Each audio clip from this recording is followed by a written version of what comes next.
नमस्कार मित्रों, आप सबका स्वागत है चितवन लाइव लर्निंग पर। आज मैं आपको पढ़ाने वाली हूँ बीएड सेकेंड ईयर का पेपर नंबर 8। ये नया पेपर है जिसका नाम है गांधी जी की नई तालीम। यूनिट 1 का संपूर्ण निचोड़ इसमें दिया जाएगा। ये हमारा लेक्चर नंबर 2 है। लेक्चर 1 हमने पहले ले लिया है। अगर आपने वो वीडियो नहीं देखी है तो आप डिस्क्रिप्शन में जाके आपको उसका लिंक मिल जाएगा, वहाँ से लिंक पे जाके आप वीडियो भी ज़रूर देख लें। आज हम पढ़ने वाले हैं इस वीडियो के अंदर नई तालीम के बारे में कि नई तालीम गांधी जी के अनुसार नई तालीम क्या है, वृद्धा शिक्षा योजना क्या है, शिक्षा के आर्थिक आधार क्या बताए हैं उन्होंने, सामाजिक आधार के बारे में, मनोवैज्ञानिक आधार के बारे में और शारीरिक श्रम के बारे में गांधी जी के क्या विचार हैं, वो आज हम इस वीडियो में पढ़ने वाले हैं। स्टूडेंट्स, यदि आप इस चैनल पर नए हैं या पहली बार इस वीडियो को देख रहे हैं और आपने चैनल सब्सक्राइब नहीं किया है तो आप सबसे कहना चाहूँगी कि आप इस चैनल को सब्सक्राइब कर लें। उसके साथ साथ बेल आइकन को भी क्लिक कर दें ताकि हर वीडियो की अपडेट आपको समय से होती रहे। इस वीडियो पसंद आने पर लाइक और शेयर ज़रूर करिएगा। तो चलिए स्टार्ट करते हैं। नई तालीम या वृद्धा शिक्षा योजना। नई तालीम से आप समझ गए होंगे कि नई तालीम को ही वृद्धा शिक्षा योजना कहा गया है। इसके इम्पोर्टेंट फैक्टर्स क्या बनते हैं गांधी जी के अनुसार कि महात्मा गांधी की जो देन है उसमें बुनियादी शिक्षा अत्यंत महत्वपूर्ण है। ठीक है, जो बुनियादी शिक्षा है वो अत्यंत महत्वपूर्ण है और बहुमूल्य है। इसे वृद्धा योजना, नई तालीम, बुनियादी शिक्षा तथा बेसिक शिक्षा के नामों से भी जाना जाता है। यहाँ पर इम्पोर्टेंट क्वेश्चन बन के आ रहा है कि नई तालीम के अन्य नाम क्या है। कुछ तो नई तालीम के अन्य नाम है बुनियादी तालीम, बुनियादी शिक्षा, बेसिक शिक्षा, वृद्धा योजना। ये सभी के सभी नई तालीम के ही अन्य नाम हैं। नेक्स्ट बढ़ते हैं। आई थिंक आपको समझ में आ गया होगा कि नई तालीम के दूसरे नाम कौन से हैं। बुनियादी तालीम, बुनियादी शिक्षा, बेसिक शिक्षा और वृद्धा योजना, ये सब नई तालीम के अन्य नाम हैं।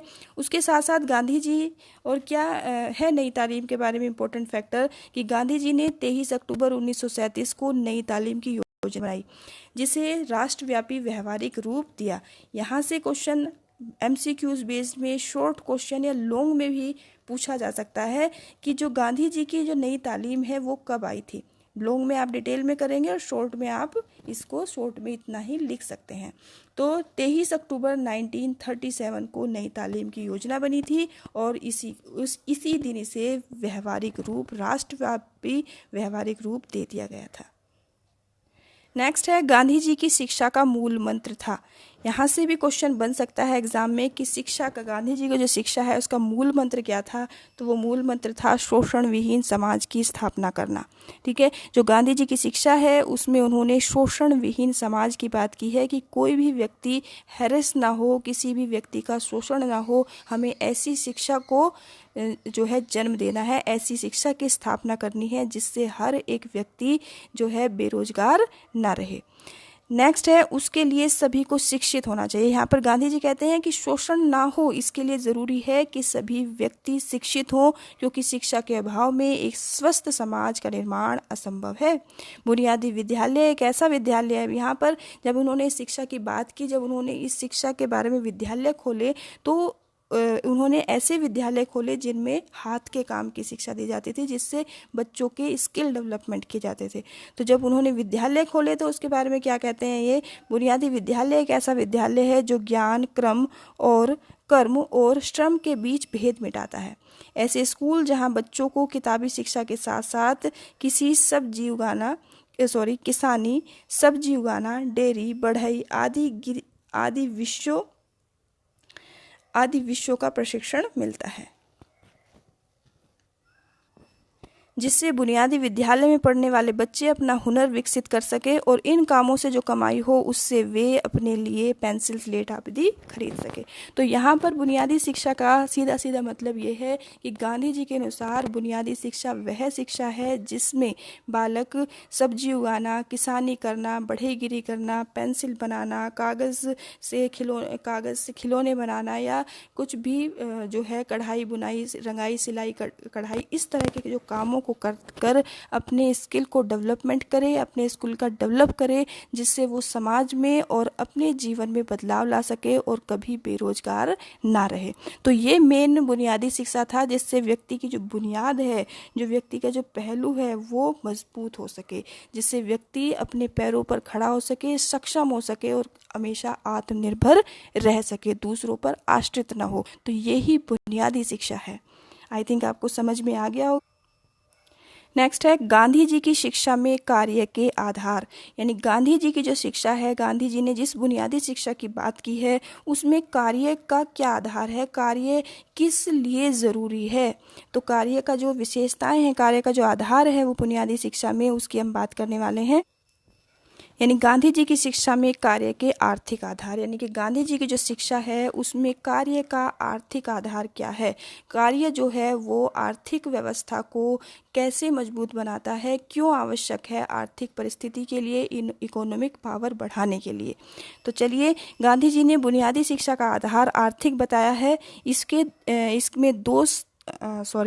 इसके समर्थन में दो तर्क उपस्थित किए जा सकते हैं। पहला क्या है कि बालक किसी हस्तशिल्प की कोशिश कर अपने भावी जीवन में धन का अर्जन कर सकता है और अपने जीवन की अनेकों समस्याओं को खत्म कर सकता है। ये ढ गलत लिखा हुआ है, आप इसको कट कर दीजिए, कुछ प्रिंटिंग में मिस्टेक हो गई है। साथ ही साथ वह व्यक्ति जो हस्तकला में कभी भी बेरोजगार नहीं हो सकता। अतः शिक्षा बालकों को और समाज को बेरोजगारी की समस्या से मुक्त करती है। बुनियादी विद्यालयों में बालकों द्वारा बनाई जाने वाली वस्तु को बेचने से विद्यालयों का कुछ व्यय निकल जाता है। ठीक है, तो वही चीज़ें जो हमने अभी अभी डिस्कस की हैं कि बुनियादी विद्यालय वे विद्यालय हैं, वो शिक्षा है जिससे इकोनॉमिक जो पावर है, जो व्यक्ति की आर्थिक स्थिति है, उसमें भी सुधार आता है। वो कभी व्यक्ति बेरोजगार नहीं होता और उसके साथ साथ वे विद्यालय जो बुनियादी विद्यालय थे, उससे बालक अपने स्किल का तो डेवलपमेंट करता ही करता है, साथ में उसका आर्थिक स्थिति भी अच्छी होती है और जो उससे पैसा कमाया जाता है, जो भी वो सामान बनाते हैं, उस स्कूल में सीखने के बाद उस पैसे से भी स्कूल का खर्चा भी निकल जाता है। नेक्स्ट पॉइंट है हमारा शिक्षा के सामाजिक आधार, यानी कि गांधी जी की शिक्षा है उसके सामाजिक आधार क्या है। तो उसका सामाजिक आधार है कि बुनियादी शिक्षा का आधार सामाजिक है, कि इसका जो आधार है वो सामाजिक है, क्योंकि इसमें बालक के अनेकों सामाजिक गुणों को विकसित करने की चेष्टा की जाती है। बालक में हस्तशिल्प के माध्यम से सेवा, स्नेह, सहयोग व सहिष्णुता, आत्मसंयम और आत्मविश्वास के गुणों को विकसित करने का पूरा प्रयास किया जाता है। अब चुप हो जाओ। मनोवैज्ञानिक आधार, गांधी जी के द्वारा जो शिक्षा है, कार्य की जो शिक्षा है, उसके मनोवैज्ञानिक आधार कौन कौन से हैं। तो नई तालीम या बुनियादी शिक्षा का आधार मनोवैज्ञानिक है। इसमें बालक को प्रधानता दी जाती है। जो ये इसका व्यवहार है, ये मनोवैज्ञानिक इसलिए है क्योंकि इसमें जो बालक है उसको इम्पोर्टेंस दी जाती है, बालक को सेंटर में रखा जाता है, बल्कि प्रधानता दी जाती है, बल्कि उसके द्वारा अध्ययन किए जाने वाले पाठ्य विषयों को नहीं दी जाती। यहाँ पर एक वर्ड ये रह गया है, यहाँ पर ये कहना चाहते हैं गांधी जी कि इनका मनोवैज्ञानिक आधार ये है कि इसमें बालक को इम्पोर्टेंस दी जाती है, बालक को प्रधानता दी जाती है, उसके द्वारा किए हुए पाठ्य विषयों को प्रधानता कम दी जाती है, ना के बराबर दी जाती है। बालक का स्वाभाविक विकास किसी भी कार्य में संलग्न होकर ही हो सकता है। इस मनोवैज्ञानिक तथ्य को ध्यान में रखकर बुनियादी शिक्षा में हस्तशिल्प द्वारा उत्पादन कार्य को प्रधान स्थान दिया गया है। नेक्स्ट आ जाता है शारीरिक श्रम का सम्मान। गांधी जी के अनुसार शारीरिक श्रम के सम्मान की बात वो क्यों करते हैं। यहाँ पर बुनियादी शिक्षा बालक के शारीरिक श्रम के प्रति सम्मान की भावना का निर्माण करती है। बालक स्वयं हस्तशिल्प के माध्यम से किसी उत्पादक कार्य को करता है तो वह शारीरिक श्रम को महत्व देता है और इस तरह श्रम करने वाले व्यक्तियों को आदर की दृष्टि से देखने लगता है।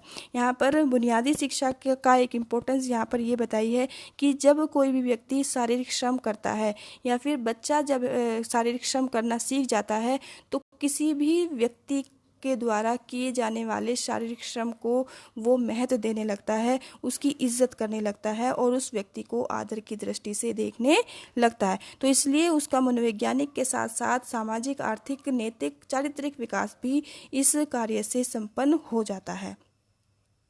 अब हम सारांश समझ लेते हैं कि गांधी जी के द्वारा जितने भी उन्होंने विचार बताए हैं, जितने भी उन्होंने आधार बताए हैं शिक्षा के, कार्य के जितने उन्होंने आधार बताए हैं, उसका सारांश क्या है, उसका निचोड़ क्या है। तो यहाँ पर महात्मा गांधी जी मानते हैं कि हस्तकला तथा शिल्प कला को शिक्षा के माध्यम के रूप में स्वीकार करना ही तात्कालिक आवश्यकता है। तो जिस समय उन्होंने ये जो सुझाव दिए थे, उन्होंने जो बुनियादी शिक्षा की बात की थी, ये स्वतंत्रता से पहले की बात है। तो उस समय जो है शिक्षा का आधार हस्तकला होना बहुत आवश्यक था, शिल्प कला होना बहुत आवश्यक था, क्योंकि उस समय जो आर्थिक स्थिति थी, जो देश की आर्थिक स्थिति थी, वो निम्न थी। तो उस कंडीशन में हर एक व्यक्ति को जो है हस्तकला का ज्ञान होना उन्होंने बहुत ज़रूरी बताया। और हम ये देखते हैं कि ये जो तरीका है, जो उनका जो माध्यम था इस चीज़ को बताने का, वो आज के समय पर भी पूरा लागू होता है। क्योंकि आज के समय में हम देखते हैं कि बहुत सारे लोग जो है वो बेरोजगार रहते हैं। कभी जो है समाज के अंदर जॉब पढ़े लिखे, आजकल समझ में आ रही होगी ये बातें आपको, कि पढ़े लिखे बेरोजगार इतने हो चुके हैं, लोग पढ़े हुए हैं लेकिन बेरोजगार हैं, क्योंकि उन्हें सिर्फ एक जॉब की तलाश होती है और वो जॉब उन्हें प्रॉपर मिल नहीं पाती। तो यदि व्यक्ति हस्तकला में निपुण है, यदि व्यक्ति हाथ का कारीगर है, तो वो कभी भी मार नहीं खाता और कभी भी बेरोजगार नहीं होता। ये शिक्षा आज के समाज पर भी पूरी तरह से लागू होती है। तो इस तरह से यहाँ पर कहा जा सकता है गांधी जी के अनुसार कि 3H, उन्होंने जो गांधी जी हैं उन्होंने 3H सूत्र की प्रधानता दी है। यानी कि 3H का मतलब है लिखना, पढ़ना और साधारण या गणित ज्ञान की अपेक्षा मस्तिष्क, हृदय एवं हाथ का विकास अधिक आवश्यक है। ठीक है, मस्तिष्क, हृदय एवं हाथ का विकास उन्होंने अधिक आवश्यक बताया। इसी के आलोक में हस्त व्यवहार हेतु विषयों का चयन आवश्यक माना। हस्त व्यवहार के माध्यम से पठन और अर्जन साथ साथ चलते रहते हैं। सीमित शब्दों में कहा जा सकता है कि गांधी जी ने आत्मनिर्भर बनाने की शिक्षा को प्रमुख स्थान दिया। उनका विचार था कि बालक अध्ययन करते करते कुछ काम करना तथा कमाना सीख ले तो जीवन में सदैव सुखी रहेंगे। बच्चों में ज्ञान ढूंढने की अपेक्षा जीविकोपार्जन तथा स्वावलंबी भावना का विकास अत्यंत आवश्यक है। तो ये सारे इम्पोर्टेंट टॉपिक थे, सारे इम्पोर्टेंट फैक्ट्स थे जो गांधी जी के द्वारा यूनिट 1 में बताए गए हैं। इसमें से जितने भी इम्पोर्टेंट नोट्स बनते थे वो सारे मैंने अपने यूनिट 1 के फर्स्ट एंड सेकंड लेक्चर में डाले हैं। तो अगर आपको वीडियो अच्छी लगी है, आपको नोट्स अच्छे लगे हैं, तो वीडियो को लाइक ज़रूर करें, शेयर करें अपने फ्रेंड्स के साथ। और अगर चैनल पर नए हैं और अभी तक आपने चैनल सब्सक्राइब नहीं किया है तो आप इस चैनल को अवश्य सब्सक्राइब कर लें। चलिए मिलते हैं नेक्स्ट वीडियो में, तब तक के लिए जय हिंद, जय भारत।